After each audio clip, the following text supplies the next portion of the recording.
Quand on a commencé à vous charcuter, comprenez que là, vous êtes une valeur sûre. Aux jeunes femmes, pour s'épanouir, s'émanciper dans la société, je donnerai les conseils suivants. Numéro 1, se former, s'éduquer. Parce que ça va être la base de leur avenir, en ce sens où elles apprendront à faire quelque chose. Deuxième conseil, découvrir son talent. Il est important de découvrir sa vocation, identifier son talent, savoir reconnaître où est-ce qu'on est bon, où est-ce qu'on est fort. Donc, chercher les compétences pour pouvoir valoriser ce talent.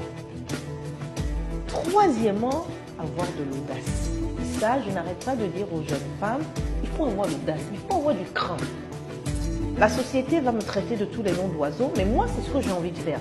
Et quel que soit ce qu'on me dira, quel que soit ce dont on me traitera, je sais que c'est là que je veux aller, mais je fonce droit parce que je sais simplement que je ne fais rien de mal, que j'ai juste envie justement d'avancer par rapport à cette conviction ou par rapport à cet objectif.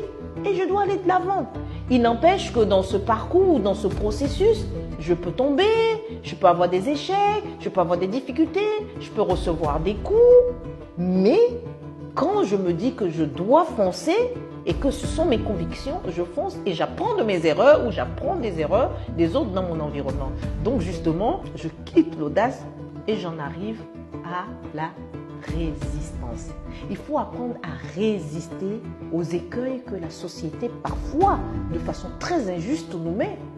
Les femmes, en vérité, souvent sont en proie à des opinions très erronées dès que ce sont des femmes qui sont en vue de par leur métier, de par leur travail, ou juste que ce sont des femmes qui ont envie d'en donner.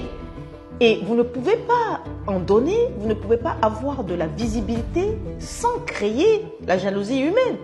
Mais par rapport à ça, si parce que vous êtes femme et votre visibilité dérange à la fois des hommes et vos comparses, et que vous ne vous êtes pas forgé un caractère d'acier, mais vous allez abandonner et malheureusement vous allez perdre votre chance.